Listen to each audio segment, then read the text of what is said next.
Mu myaka 25 ishize u Rwanda rwagiye rwiyubaka mu nkingi zitandukanye.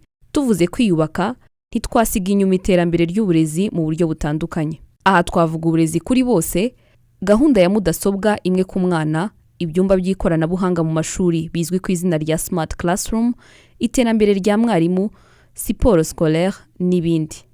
Siporo scolaire yatangiye mu mwaka w'1998, ikaba yaragize uruhare rukomeye mu guhuza urubyiruko ndetse no kurenga ibyatandukanye abanyarwanda binyuze mu marushanwa yashyirwagaho mu mikino ngororamubiri itandukanye. Urubyiruko rwo hirya no hino mu gihugu rugahura rugakina ndetse rugasabana.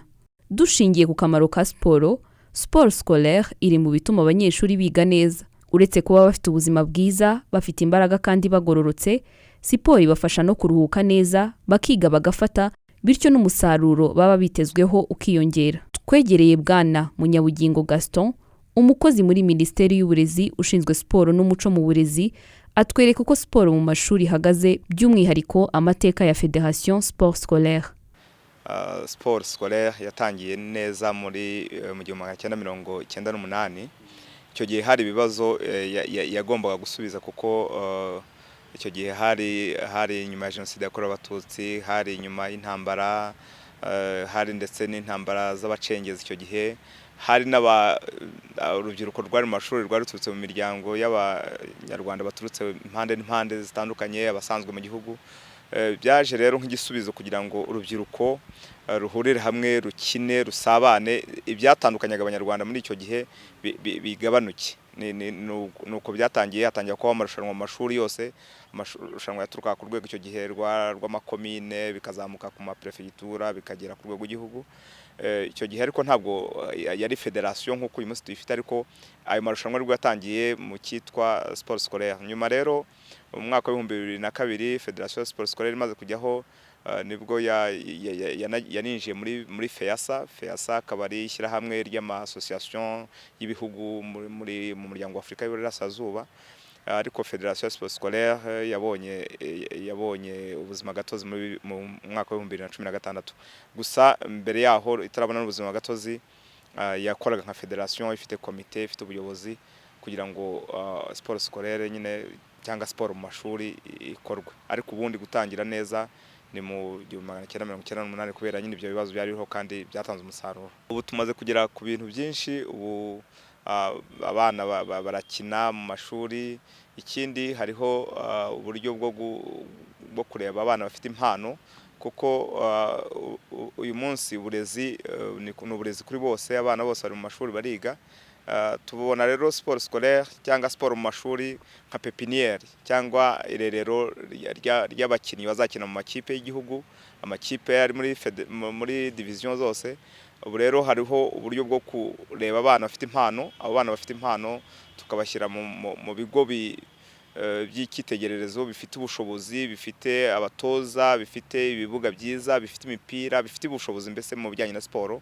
Ubu dufite ibigo bigera kuri 18, akaba ari byo dukora buri mwaka. Abo bana bakajyamo bagafashwa. Ariko nanone habaho amarushanwa buri mwaka, amarushanwa ahera ku rwego rw'imirenge, akazamuka ku rwego rw'uturere, ku rwego rwa ligue ndetse no ku rwego rw'igihugu, ndetse bikarangira tugeze muri FEASA, ryo rushanwa ryo ku rwego rw'umuryango wa Afurika y'Uburasirazuba. Sport Scolaire iri mu bituma abanyeshuri biga neza. Uretse kuba bafite ubuzima bwiza, bafite imbaraga kandi bagororotse, siporo ifasha abana no kuruhuka neza mu mutwe, bakiga bagafata, bityo n'umusaruro baba bitezweho kwiyongera. Siporo ifite akamaro gakomeye ku buzima bw'umuntu, kubera agira fitness, igatuma agira mu mubiri heza. Ariko noneho iyo wagize no mu mubiri heza, bituruka no mu bwonko. Umuntu wakoze siporo no mu bwonko, navuga ko hatajyamo ibijya kubundikira byatuma umwana agira ibintu bidatuma atumva vuba mu ishuri. Uko yumva coach ku kibuga ni nako yumva na vuba mu ishuri. Iyo amaze kuva muri entraînement cyangwa gukina, agakaraba akajya muri etude, mwarimu arigisha akumva, cyangwa se etude ya nimugoroba yindi baba bihariye, ahita yumva rwose vuba na bwangu. Byumvikana rero yuko ntabwo abana bagira ikintu navuga ngo cyihariye yuko bagomba gutsindwa mu ishuri. Oya, biragendana. Tubategeka yuko umwana uri muri siporo agomba no gutsinda mu ishuri. Ariko ubu noneho dufite rero na aspect yindi tunagenda tubigisha, ni kubakangurira kumva yuko yaba uri mu itorero ry'ishuri kanaka, mu rwego rw'umuco, cyangwa umusportif uri muri discipline niyi, turabatoza kumva yuko bagomba kumenya ko iyo siporo cyangwa uko kubyina bigomba kuzabaviramo navuga ikintu cyabatunga. Ubu noneho turi kubafasha kumva yuko bagomba kubihindura profession, umurimo uhoraho uzamutunga. Ubu rero niyo na target turimo, nk'abangaba cyane turimo kujonjora gutya muri primaire na tronc commun. Ubu niyo target dufite, bumve yuko bigomba guhinduka umwuga wabo uzababesha ukabatunga, bagakuramwe amafaranga rwose yabatunga, uko n'abandi birabatunze hirya no hino mu isi. Mu bigaragara, abanyeshuri bakunda gukina ndetse no kwidagadura mu mikino itandukanye. Bamwe mu banyeshuri twasuye aho barimo bafashwa kumenya impano zabo ndetse no kuziteza imbere, batweretse impamvu bakunda siporo ndetse n'icyo bayitezeho. Uno mukino umfasha mu myigire yanjye, utuma ndiraxinga ubwonko bwanjye, bigatuma mfata neza, kandi ituma mbona n'inshuti nyinshi zigiye zitandukanye, inyungura no kumenya ibindi bintu byinshi bigiye bitandukanye. Urwego nshaka kugeraho, turabizi ko buri mukinnyi wese aba afite role model. Role model wanjye ni LeBron James, mba numva uko akinira muri hanze, ariko nanjye numva ko nazateza igihugu cyanjye imbere, nkinjiriza ibintu byinshi cyane, kina muri champion y'u Rwanda, kugira ngo ndikuranshinga n'abandi bose baba bakina umukino wa basket, kwimprovinga bakagira imbaraga zikomeye, bagatinyuka bakumva ko bashoboye cyane. No mukino wa basket umukino ufasha no kugira inshuti nyinshi, kubona exercice yo gukora siporo, no inamfasha mu myigire yanjye.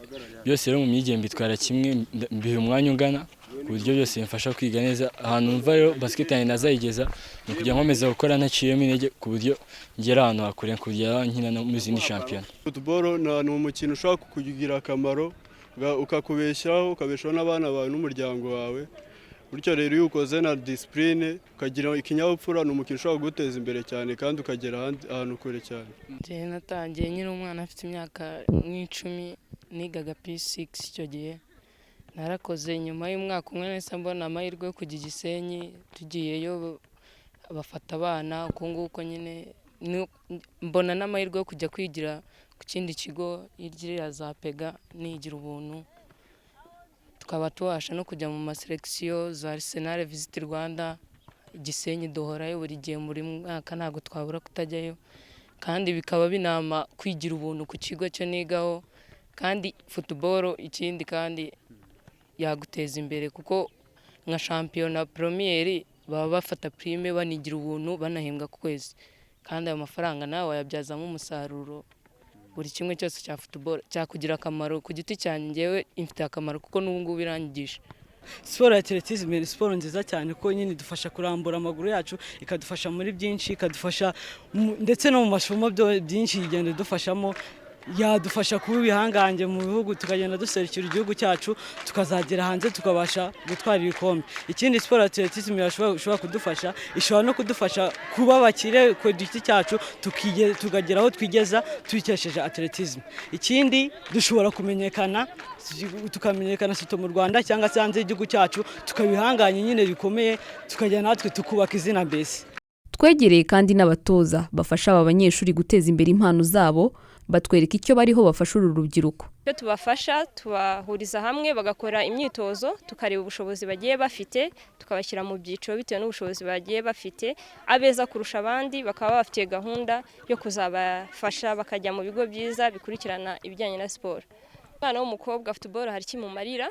Cyambere bituma yitinyuka, akigirira icyizere, akumva ko ibyo basaza babo bakora nawe yabikora. Ikindi bituma hari ubundi bumenyi bwo muri societe abasha kwiga. Niba araho atabasha kuganira n'abandi, arafunguka, akunguka ibindi bitekerezo, akagira no kurema ibindi udushya. kuko aba abonye abandi bafite icyo bamurusha akabigiraho bagasharinga ibitekerezo bafite. Iyi gahunda ni nzima, ni nziza irakimaze, gusa igikurikiyeho ni ugukurikirana. Hatabayeho gukurikira n'indi ubigisha cyangwa se ni bande babigisha, ni bande izo mpano bashobora kuzibyazamo umusaruro, ni abatoza bafite ubushobozi. Biba bisaba yuko rero bagira abatoza rero bafitemo ubushobozi kugira ngo bazabafashe kuzamura ziriya mpano zabo. Siporo muri rusange no kwiga ni ibintu bibiri bijyana. Kuko siporo ni igihe runaka kiba gihari ugomba gukora, ni isaha imwe, ni amasaha abiri, nta kindi kiba kirenze amasaha abiri. Icyo gihe rero iyo yarangije imyitozo ye cyangwa se yarangije gukina, igikurikiyeho nuko ahita ajya mu bintu by'amasomo aroga, kuko nta entraînement ziba nyuma ya saa 12 za nimugoroba. Icyo gihe entraînement ziba zirangiye, ahita ajya mu rugo, wenda ashobora kuba natuye kure, ava mu rugo saa moya bari mu rugo akaruhuka akiga. Ntago byibuze ku munsi ashobora kubura byibuze amasaha abiri yo kwiga. Icyo gihe rero cyane cyane iyo anakoze siporo birajyana, kuko aba ari fresh mu mutwe, aba yakoze, noneho kwiga biramworohera ku buryo ashobora no kwiga no mu mutwe ugahita ufata. Bwana Munyabugingo Gaston aratanga inama ku babyeyi bumva ko iyo umwana agiye mu mikino aba ataye ubumenyi busanzwe bwo mu ishuri, ndetse anashishikariza abayobozi b'amashuri gushyigikira abana bafite ubumuga butandukanye mu kwibona muri siporo ijyanye n'ubushobozi bwabo, nabo ntibahezwe muri siporo. Hari ababyeyi bamwe ikirimo gukora nkaho tuvuga tuti umwana wafite impano tugiye kumujyana muri detection camp, tuzamara n'icyumweru tumutoza. Umubyeyi ati ibyo bintu nuko mwana wanjye murashaka kumuyobya, reka yige amenye imibare, amenye science. Nibyo bona bikigoranye, ariko turafatanya n'inzego zose, n'inzego zibanze kugira ngo ababyeyi bumve ko umwana ufite impano runaka bagomba kumureka iyo mpano igakura. Ariko iyo ubireba ubona harimo ababyeyi batarabyumva, bacyumva yuko umwana witangiye siporo cyane bimudindiza mu bijyanye n'amasomo. Twe rero icyo twifuza nuko n'ababyeyi kandi tubabwira nuko bijyana, umwana agakina ariko akaniga neza, byombi bikajyana. Ikimukundiye yaba umuhanga mu masomo asanzwe yigishwa, bikaba ari byiza, ariko nabwo bitabunje ko yarakoze siporo, yakora siporo nayo yamukundira akaba ariyo itera imbere cyane, nabyo bikaba byazamutunga. Ikindi wenda nagira ngo nongereho nacyo kiza ni tutagomba kwibagirwa n'abafite ubumuga. Abana bafite ubumuga turabafite mu mashuri, nibyo koko bakeneye ubumenyi bukomeye kugira ngo bagire abatoza imikino yabo. Bakeneye n'ibikoresho bimwe na bimwe utabona mu mashuri menshi, ariko tusaba ubuyobozi bw'amashuri ko nabo batibagirana muri iyo mikino. Hari imikino yabugenewe y'abantu bafite ubumuga, ndetse uyu mwaka twiteguye kuzajyana no muri FEASA, muri ya marushanwa yo ku rwego rw'umuryango wa Afurika y'Iburasirazuba. Twiteguye kuzajyana ikipe y'abafite ubumuga, bizaba n'ubwa mbere bibaye.